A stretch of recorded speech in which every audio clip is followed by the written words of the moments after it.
안녕하세요. 저는 서울에 살고 있는 40대 여성입니다.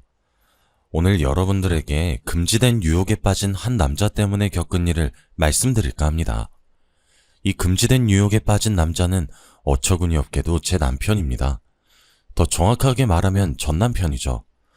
사람이 무언가에 중독이 되면 아무것도 보이지 않고 들리지 않는다고 하던데요.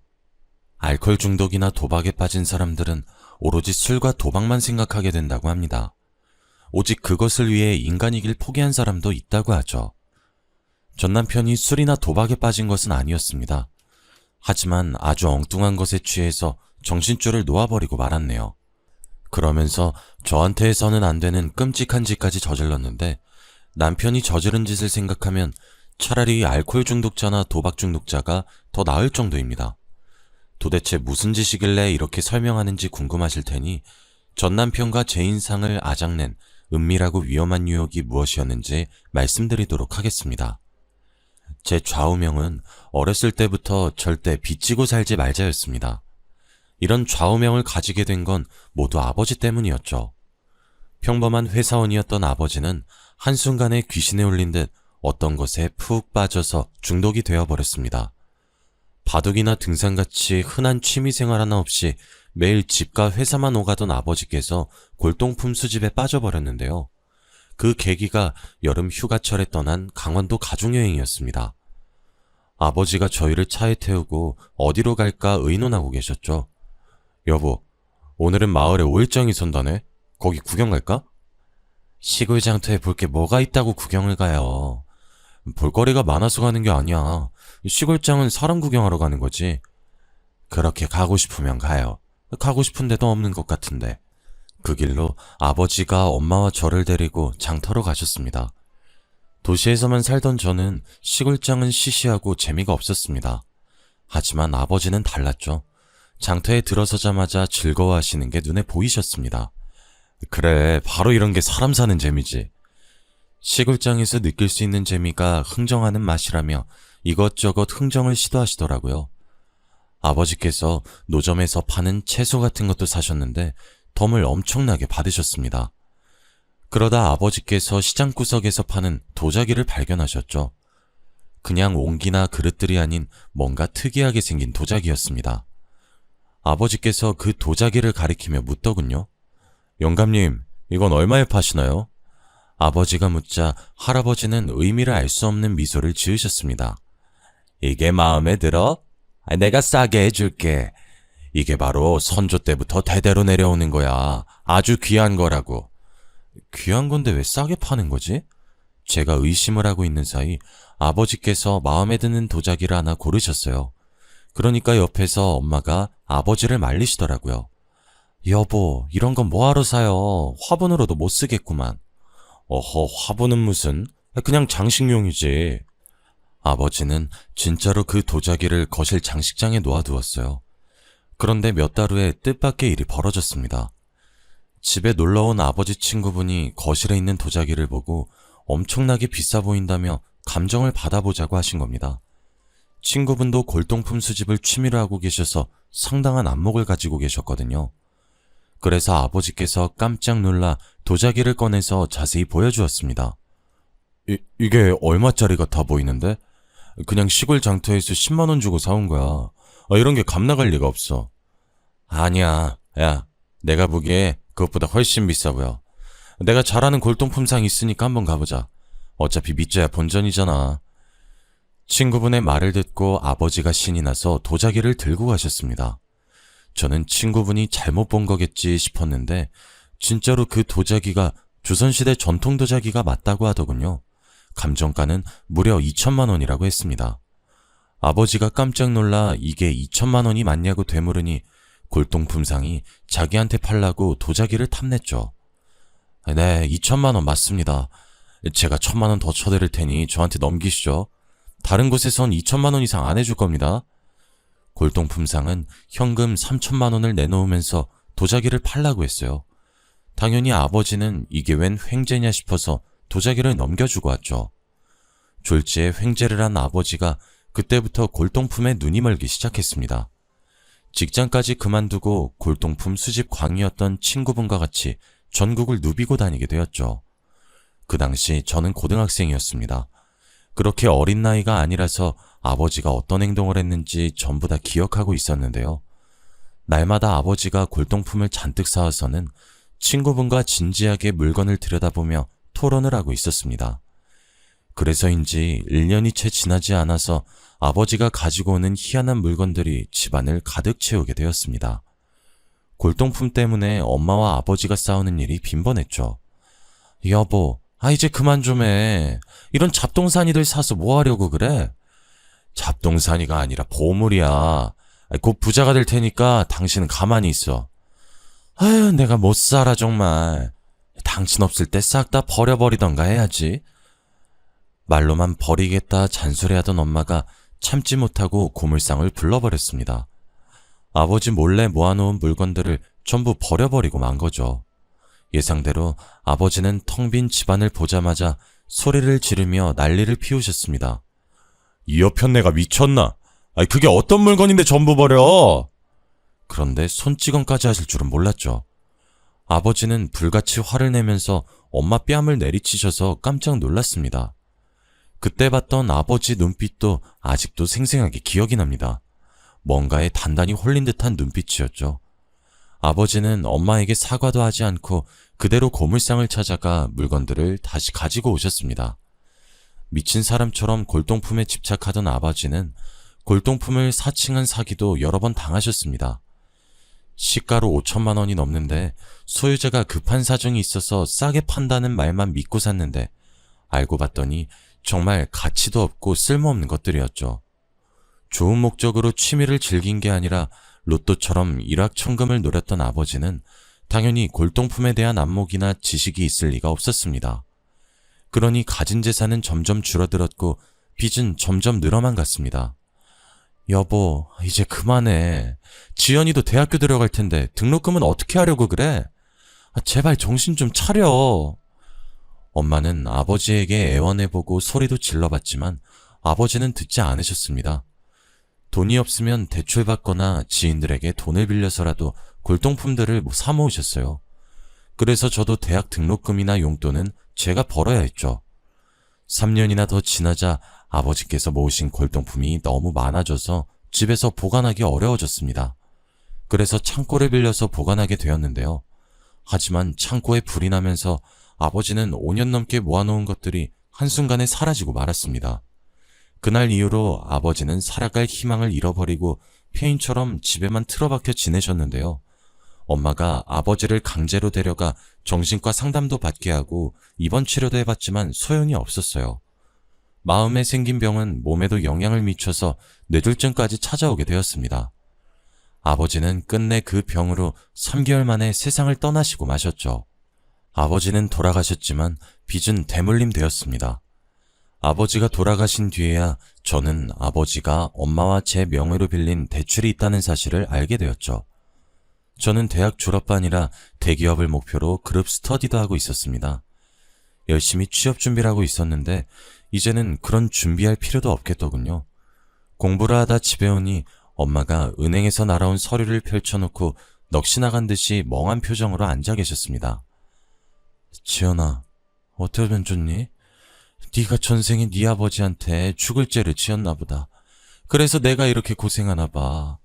엄마가 미안하다. 엄마가 최대한 해결해 볼게. 엄마가 울면서 이야기하길래 은행에서 날아온 서류를 읽어보았습니다. 아버지께서 저랑 엄마 명의로 신용카드나 여러 가지 소액 대출을 받으셨더군요. 서류에 적혀있는 대로라면 당장 다음 달부터 100만 원에 가까운 돈을 갚아야 했습니다. 지금 대기업 취직 준비할 때가 아니었죠. 지금 당장이라도 들어갈 수 있는 회사를 찾기 시작했습니다. 월급이 얼마든 상관없었습니다. 다음 달부터 100만 원을 갚아야 했으니까요. 어디서든 일해야 했죠. 급하게 일을 구하다가 보험회사 콜센터 상담원으로 일하게 되었습니다. 제가 졸업반이라 다행이었어요. 취업증명서를 제출하니 수업에 빠져도 교수님께서 눈 감아주셨습니다. 그래, 요즘에 일자리도 없는데 찾아서 다행이다. 학점은 내가 알아서 해줄 테니까 졸업 논문만 제출하거라. 그래서 순식간에 대학생에서 벗어나 사회인으로 첫 발을 내딛게 되었죠. 아버지 빚을 갚느라 월급의 대부분은 속절없이 빠져나가 버렸습니다. 그 빚을 청산하는데 꼬박 3년이 걸렸네요. 3년 동안 일해본 결과 보험회사 콜센터 일은 정신적인 스트레스가 아주 심한 곳이었어요. 반말을 하거나 욕설을 내뱉는 일이 제일 많았습니다. 흔한 일은 아니었지만 목소리가 섹시하다고 하거나 따로 만나자며 성적인 농담 같은 거라는 고객들도 있었는데요. 거기에 실적에 대한 압박도 있어서 신체적, 정신적 병을 달고 살아야 했습니다. 상담원은 시간마다 할당된 코를 채워야 해서 휴식 시간 외에는 화장실도 마음대로 못 가는 상황이었어요. 어쩌다 배탈이 나서 급한 용무로 화장실을 갈 때에는 팀장의 눈총을 받아야 했죠. 스트레스가 심한 일이었지만 참고 견딜 수 있었던 건 단짝처럼 친하게 지냈던 언니들이 있었기 때문이에요. 처음 일을 시작할 때 고객 응대를 어떻게 해야 할지 몰라 실수를 많이 했었거든요. 그럴 때마다 여자 팀장이 다가와 제게 폭언을 내뱉었습니다. 아까 이거 설명해주지 않았어? 넌 IQ가 2자리야? 몇 번을 말해도 매뉴얼 숙지를 못하고 버벅거려. 도대체 몇 번을 설명해줘야 해? 좋게 말해줄 수도 있는데 팀장은 인간적인 모멸감이 들 정도로 막말을 했어요. 한 번은 너무 자존심이 상해서 화장실에서 혼자 울고 있는데 언니들이 갑자기 들어오더라고요. 그래서 아는 척 얼른 세면대 물을 틀어 세수를 했어요.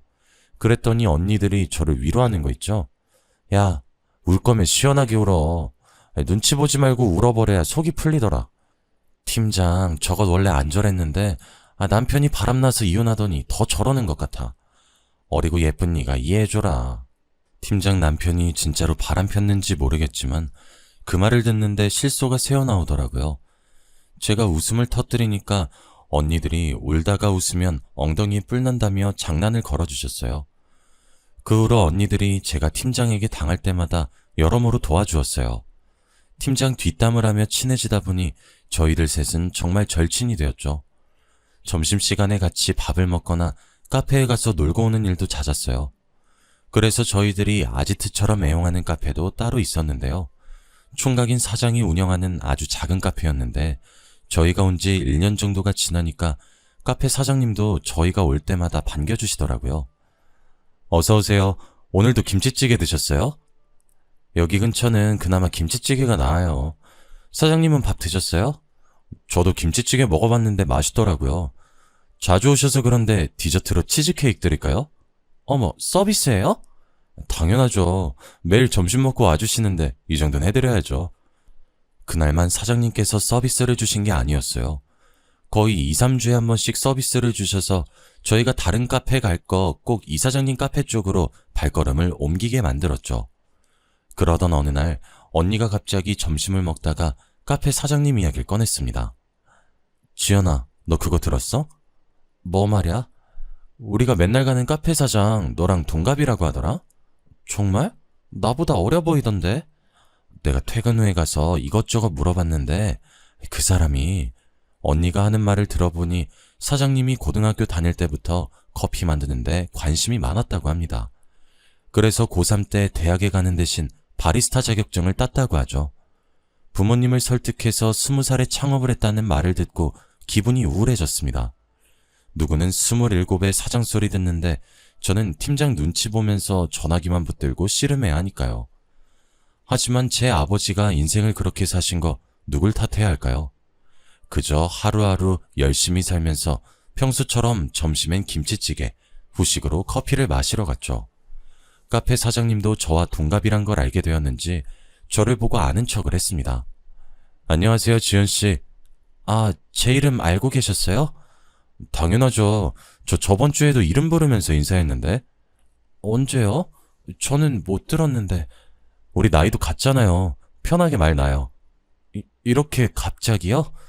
제가 당황스러워하니까 언니들이 저 좋아하더라고요.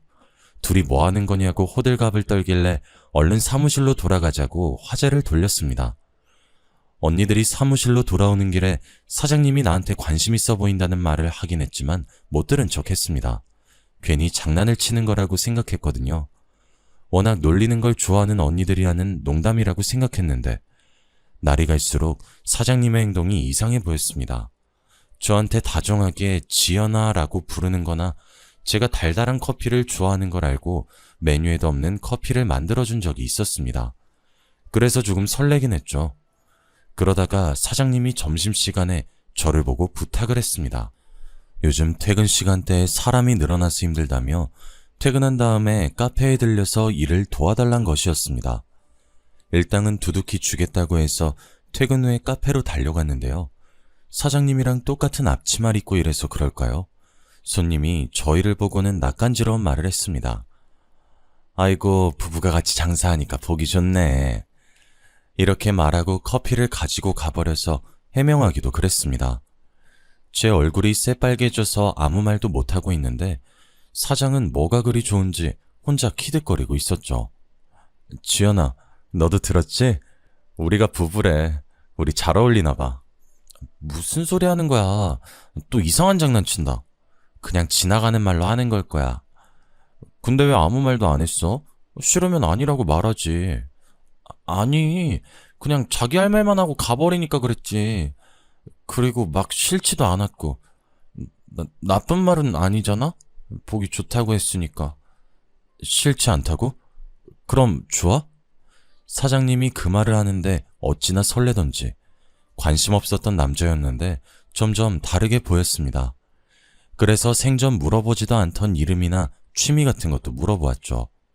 성재한테 관심이 생기니 용돈 삼아 계속 같이 일하는 것도 좋을 것 같다는 생각도 들었습니다. 성재도 계속해서 일해달라고 부탁하니 퇴근 후에 카페 알바도 계속했습니다. 그러다가 월급을 받는 날이 다가왔는데요. 성재가 계좌번호를 알려달길래 대뜸 데이트 비용 이야기를 꺼냈습니다. 요즘 애들은 데이트 비용 얼마나 드나? 데이트 비용? 그건 갑자기 왜? 돈으로 주지 말고 데이트 비용으로 써줘. 나 한강 가서 치킨 먹고 싶은데 사주면 되겠네. 제가 홍당무가 된 채 대시하니까 성재가 웃음을 터뜨리더군요. 웃지 말라고 말려봐도 웃길래 성재를 마구 때렸습니다. 회사 근처에서 한강 데이트 약속을 잡은 게 화근이었는지 순식간에 소문이 퍼지고 말았습니다. 제가 일하던 콜센터는 여러 회사들이 밀집해 있는 비즈니스 빌딩 안에 있었고 그 건물에는 여직원들이 많이 있었거든요. 하는 일은 달랐지만 자주 마주치는 여직원들이 많이 있어서 제가 성재랑 사귄다는 소문이 빠르게 퍼졌습니다. 아직 사귀는 것도 아닌데 이런 소문이 나서 당황스럽다고 하니 언니들이 사귀는 거나 다름없는 거라고 하더군요. 한강 데이트 가기로 한 거면 사귀는 거나 다름없지. 그리고 카페 사장이랑 한두 번 본 것도 아니잖아. 아직 30도 안 된 남자가 카페 사장이면 엄청 대단한 거야. 잘해봐. 나 같으면 꽉 잡고 안 놔줄 것 같다. 언니들까지 오늘부터 1일이라며 놀리는 통에 제가 더 적극적으로 나갔던 것 같습니다. 성재도 제 제안을 거절하는 일 없이 데이트를 하며 만남을 이어가고 있었는데요. 그렇게 6개월 정도 사귀다가 덜컥 애가 생겼습니다. 그 길로 급하게 결혼을 하긴 해버렸죠. 하지만 그동안 쌓인 스트레스와 결혼 준비까지 겹치니 몸에 무리가 가서 갑자기 아이가 유산되어 버렸습니다. 내가 무리를 해서 아이를 잃었다는 생각에 콜센터를 그만두게 되었죠. 그 뒤로 남편과 같이 카페를 운영하게 되었습니다. 둘이 같이 일을 하다 보니 알바가 따로 필요 없어서 인건비도 절약되었고 음료 만드는 속도가 빨라져서 직장인 손님들도 꾸준히 늘어갔습니다. 저희 부부가 카페를 운영한 지 2년 정도가 지난 뒤 남편에게 갑자기 이상한 취미가 생기고 말았습니다. 그 계기가 바로 저 때문인 것 같아서 너무 후회가 되네요. 여보, 우리 커피포트 고장난 것 같은데 새로 하나 살까? 새 거 사지 말고 중고로 찾아보자. 남이 사용하던 걸 쓰자고? 그건 좀 아닌 것 같은데. 밥그릇이나 숟가락도 아닌데 쓰던 거면 뭐 어때? 내가 한번 찾아볼게. 남편은 역시 있는 집 자식이라 중고 물건에 익숙하지 않은 것 같더라고요. 저는 필요한 게 있으면 새 거보다는 저렴한 중고 직거래를 이용해서 오히려 새 거를 사려고 하면 조금 아까웠습니다. 마침 중고마켓에 적당한 커피포트가 있어서 싸게 구했죠. 그랬더니 남편이 며칠 뒤 제게 달려와서는 커피포트를 보고 환호성을 지르기 시작했습니다. 여보, 나 이 제품 찾고 있었는데 어디서 찾은 거야? 이거 품절이라서 못 샀는데 이게 10,000원짜리라고? 완전 횡재했네.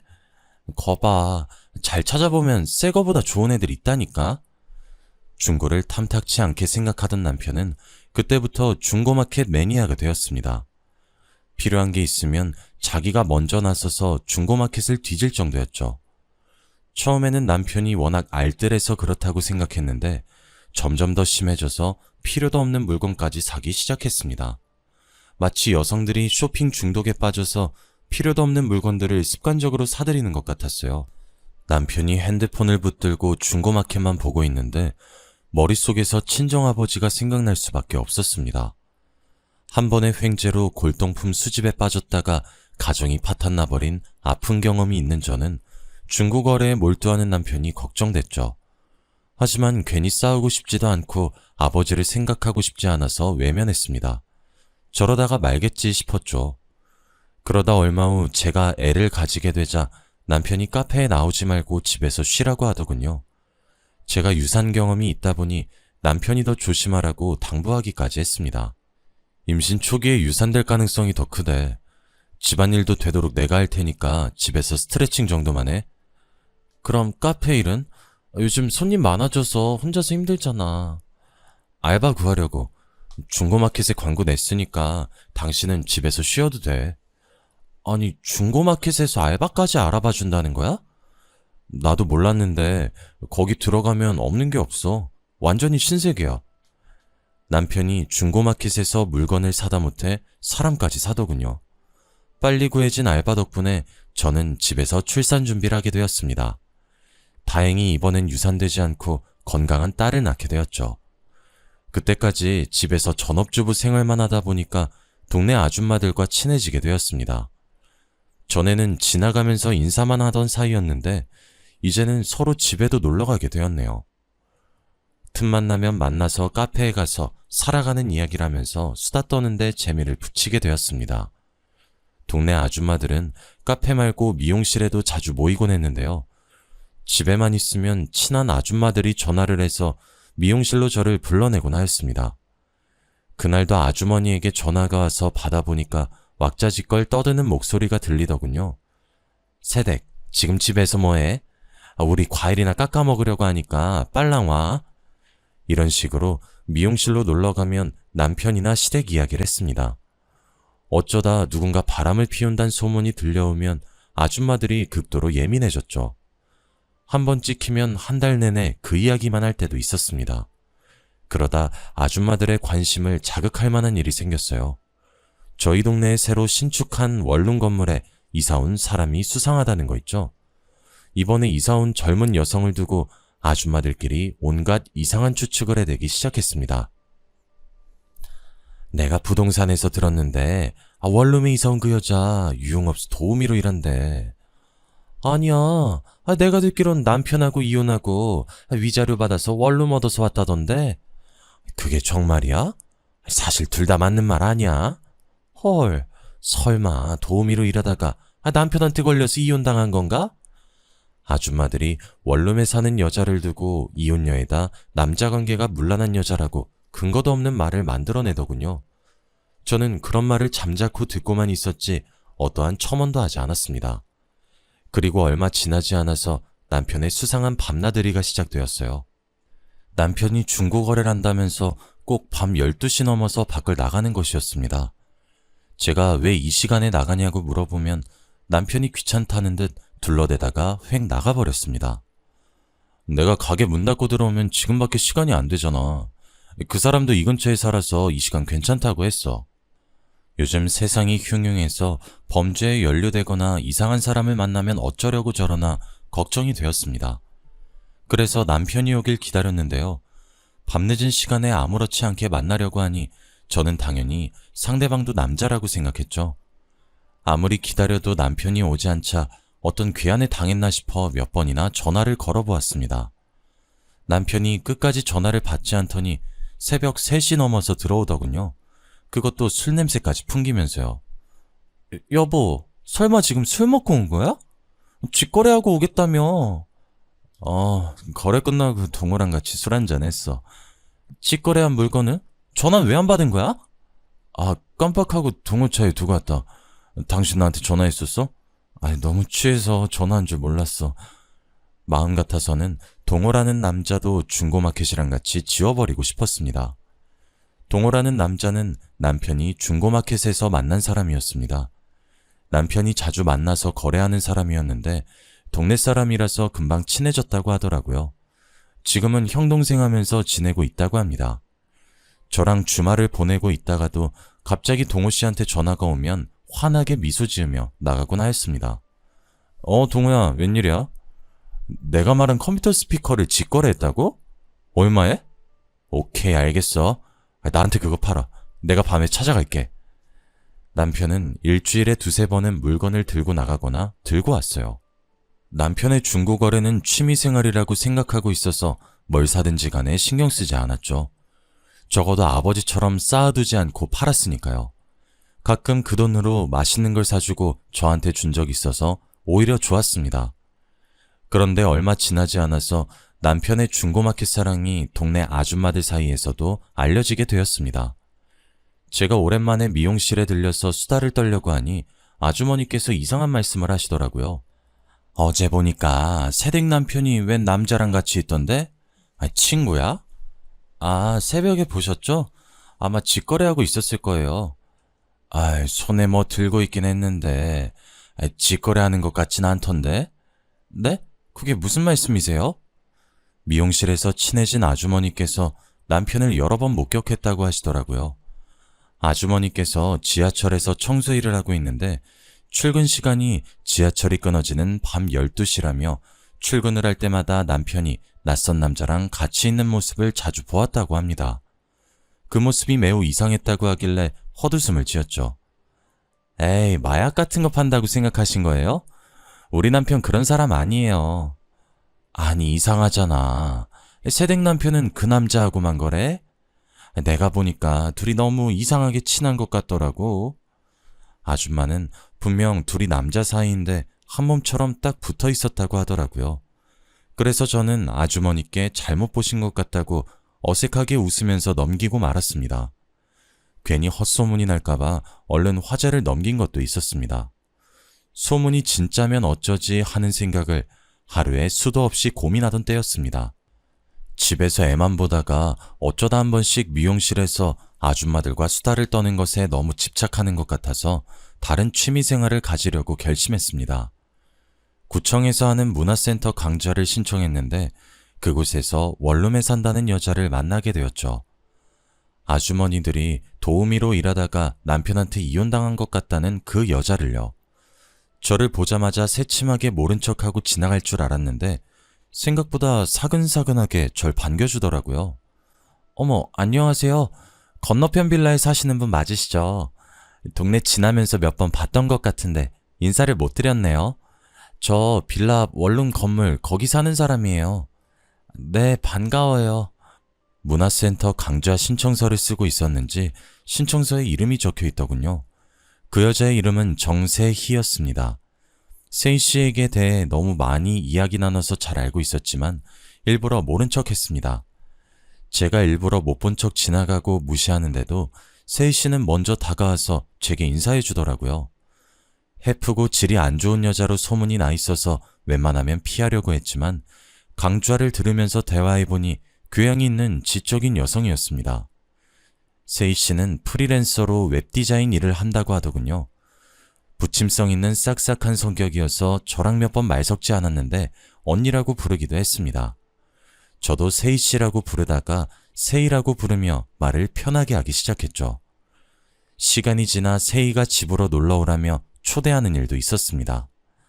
언니, 오늘은 내 집 가서 같이 커피 마실래? 직거래로 향이 끝내주는 원두를 구했거든. 세희 너도 직거래? 우리 남편은 중고마켓 중독자야. 맨날 그것만 쳐다보고 있더라고. 그렇구나. 난 어쩌다 한 번씩 싸게 나오는 물건 있으면 사는 정도야. 그럼 언니네 남편은 중고 물건 사는 꿀팁 있겠네? 나도 좀 알려달라고 하면 안 되나? 세희와 이야기하며 집에 가는 동안 어떤 분위기일까 별의별 생각을 다 했습니다. 하지만 세희의 집은 아주 깔끔하고 아기자기하게 꾸며져 있었습니다. 술집 여자라면 술병도 널려있고 담배 냄새가 날 줄 알았는데 역시 소문은 소문일 뿐이라고 생각했죠. 게다가 세이는 저를 위해서 원두를 갈아서 핸드드립으로 커피를 만들어 주었습니다. 그런데 커피포트가 눈에 익더군요. 가만히 보니 예전에 제가 중고마켓에서 샀는데 횡재했다고 남편이 좋아했던 그 물건이었습니다. 하지만 얼마 전에 동호라는 남자에게 팔았는데 그게 여기 있다니 믿을 수가 없더군요. 분명히 품절된 제품이라고 들었거든요. 제가 그 커피포트에 정신이 팔린 사이 세이는 30을 넘기고 왜 혼자 사는지 신세한탄을 하듯이 말해주었습니다. 고등학생 시절 아버지의 외도로 부모님이 이혼을 해서 엄마와 같이 지냈는데 몇 년 전에 엄마도 다른 남자와 재혼을 하게 되었다고 합니다. 이제 성인이 된 세이는 혼자 독립해서 살게 되었다며 평생 독신주의자가 될 거라고 강조하였습니다. 언니, 난 독신주의자야. 결혼 같은 건 절대 안 할 거야. 한 남자의 평생 얽매여서 사는 것보다는 외로워도 혼자 사는 게 훨씬 좋아. 결혼 전에는 몰랐는데 애딸린 유부녀가 되어보니 세이의 말이 가슴에 와닿았습니다. 그러다가 커피포트를 딱 쳐다보는데 제일 밑에 무언가 새겨진 게 보이더군요. 파란색 매직으로 써놓은 남편과 제 이름이었습니다. 그때는 신혼이었고 깨가 쏟아지던 시기였죠.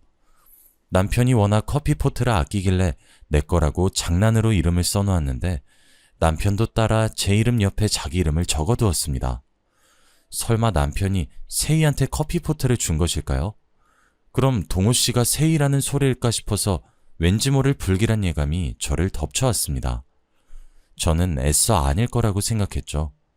남편에게서 커피포트를 산 동호가 세이에게 되팔았을 수도 있으니까요. 원래 중고거래란 그렇게 돌고 도는 거라고 자기 최면을 걸고 있는데 이번에는 행거에 걸려있는 옷이 눈에 들어왔습니다. 가까이 가서 보니 남성용 스포츠 자켓이더군요. 여자 혼자 사는데 왜 남성 자켓이 필요할까요? 혹시 몰라서 세이 눈치를 보고 있다가 세이 화장실에 간 사이 서랍장을 뒤져보았습니다. 그러다가 서랍장 속에 들어있는 상자를 열어보니 남성용 가발이 들어있었습니다. 제가 순간 다리에 힘이 풀려 쓰러지니 세이가 깜짝 놀라 달려왔습니다. 언니, 왜 그래? 어디 아픈 거야? 세이가 휘청거리는 저를 보고 걱정스러운 표정으로 부축해주더군요. 괜찮아.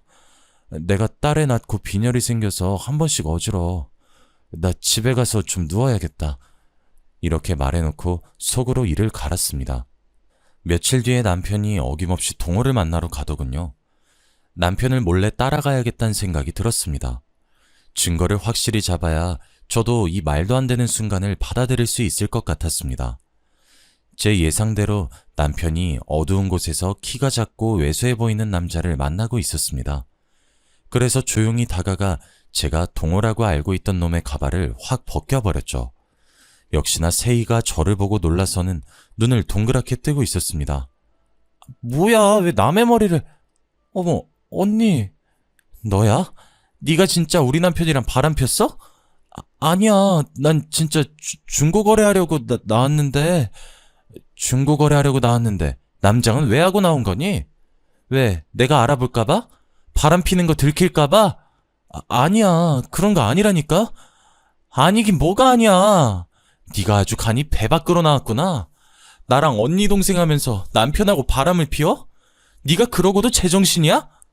치밀어 오르는 화를 참지 못하고 세이의 머리채를 잡고 흔들었습니다. 하지만 남편이 저를 붙잡고 말리는 사이 세이 그년이 도망치고 말았죠. 제가 씩씩대며 남편을 끌고 집으로 와 남편을 신문했습니다. 거짓말이 들통난 남편은 세이와 어떻게 내연관계를 맺게 되었는지 다 털어놓았습니다. 남편은 다름 아닌 직거래 중고마켓에서 세이와 우연히 만나게 되었다고 합니다. 처음 몇 번은 진짜로 직거래를 했지만 세이 미모에 홀린 남편은 커피포트, 토스트 기계, 소설책 종류까지 한 푼도 안 받고 주기도 하였습니다. 그렇게 매일 만나면서 세이와 가까워진 남편은 서로의 몸을 거래할 만큼 가까워져서 내연관계를 맺게 된 겁니다. 세이는 남편과 가까워지자 이런저런 명목으로 돈을 요구했다고 하는데요. 남편은 저 몰래 대출까지 받아서 세이에게 돈을 바치고 있었습니다. 세이가 사는 원룸도 남편이 대출받아서 구해준 거라고 하네요. 그리고 저한테 걸릴까봐 가발까지 써서 남자인 척 한 것이었습니다. 세희에게는 남편 말고도 비슷한 수법으로 돈을 갈취해온 내연남이 2명 더 있었습니다. 미모로 유부남들을 홀려먹고 돈을 빼먹는 기생충 같은 년이었죠. 제가 그 이야기를 다 듣고 이혼 이야기를 꺼내니 남편이 무릎을 꿇었습니다. 여보, 잘못했어. 입이 10개라도 할 말 없지만 제발 한 번만 용서해줘. 지금 그걸 말이라고 해? 도대체 나를 몇 년 동안 속인 거야? 너무 억울하고 분해서 이혼으로 못 끝내. 당신이 나 가지고 논 대가 확실히 치르게 해줄 테니까 기다리고 있으라고. 저는 남편과 갈라선으로 이혼 소송을 하였고 내연녀에게는 상간녀 소송을 하였습니다. 그동안 남편에게서 빼간 돈을 전부 돌려받게 된 셈이죠. 게다가 세희는 동네에서 얼굴도 못 들고 다닐 정도로 아주머니들이 마주칠 때마다 앞담을 해댔다고 합니다. 아주머니 말로는 세희 그년이 이사를 간 것 같다고 하더군요. 저희 아버지도 그렇고 전 남편도 그렇고 빠져서는 안 되는 위험한 유혹에 빠져서 인생을 망친 것 같습니다. 아버지께서 골동품을 사랑하게 된 것만으로 저희 가족 인생을 망쳤는데 다른 여자를 사랑하게 되었다뇨. 어떤 이유든 간에 절대 빠져서는 안 되는 위험한 유혹은 바로 불륜인 것 같습니다. 그것은 수십 년이 지나도 절대 용서하지 못할 것 같거든요. 세희 그년 말대로 인생은 독신주의자가 제일인가 봅니다. 이제는 누구 하나 믿을 수가 없어서 제가 겪었던 일을 속 시원하게 이야기하지 못하고 있네요. 그래서 이렇게나마 사연을 보내 제 한을 풀어보려고 합니다. 길고 보잘것없는 저의 한을 처음부터 끝까지 읽어주셔서 감사합니다. 여러분들은 부디 좋은 일만 있길 바랄게요.